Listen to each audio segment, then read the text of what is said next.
आषाढी एकादशी उपवास विशेष साबुदाणा खिचडी करण्यासाठी लागणारं साहित्य: 1 कप साबुदाणा, 1 चमचा साजूक तूप, अर्धा चमचा जिरे, 2 ते 3 हिरव्या मिरच्यांचे तुकडे, 1 उकडून सोलून चिरलेला बटाटा, अर्धा कप भाजलेल्या शेंगदाण्याचं कूट, चवीनुसार मीठ, चवीनुसार साखर. तूप जिऱ्याच्या फोडणीत हिरव्या मिरच्या परतायच्या. आता बटाटा, भिजवलेला साबुदाणा, भाजलेल्या शेंगदाण्याचा कूट, चवीप्रमाणे मीठ आणि आवडीप्रमाणे साखर घालून परतून घेत हे मिश्रण वाफवून घ्यायचं.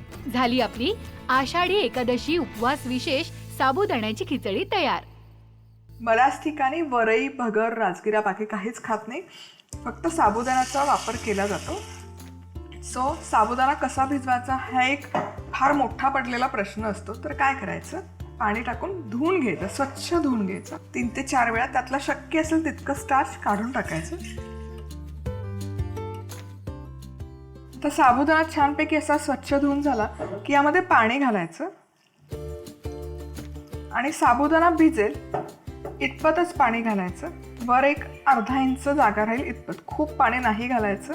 आता यावर झाकण ठेवायचं आणि रात्रभर किंवा कमीत कमी 4 ते 5 तास व्यवस्थित भिजवून ठेवायचं. आता इथे मी भिजवलेला साबुदाणा ऑलरेडी घेतलेला आहे, तुम्ही बघू शकाल.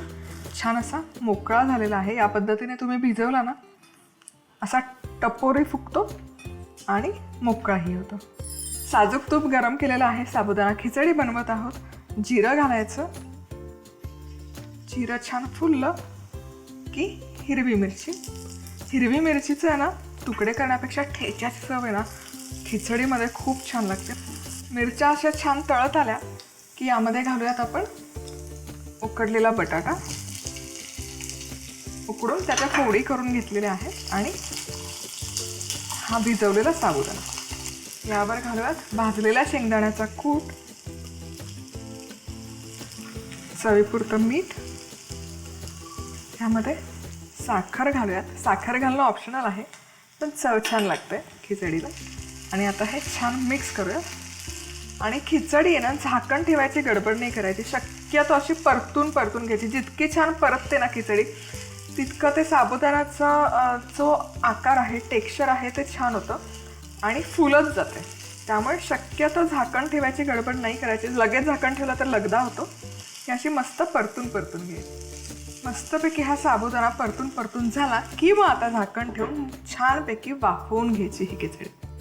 खिचडी 5 ते 7 मिनिटं छानपैकी अशी मंद आचेवर वाफवून घ्यायची. त्या पाहते तुम्ही बघू शकाल. छान असं मोकळी झाली आहे खिचडी. अजिबात असं लगदा गोळे झालेलं नाही आहे.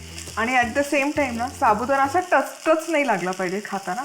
छान असा तो टम्म फुगला पाहिजे, मौसूत राहिला पाहिजे. म्हणजे ती खिचडीची असली मजा खाण्यातली ती येते. सो ही खिचडी आपली बनवून तयार आहे.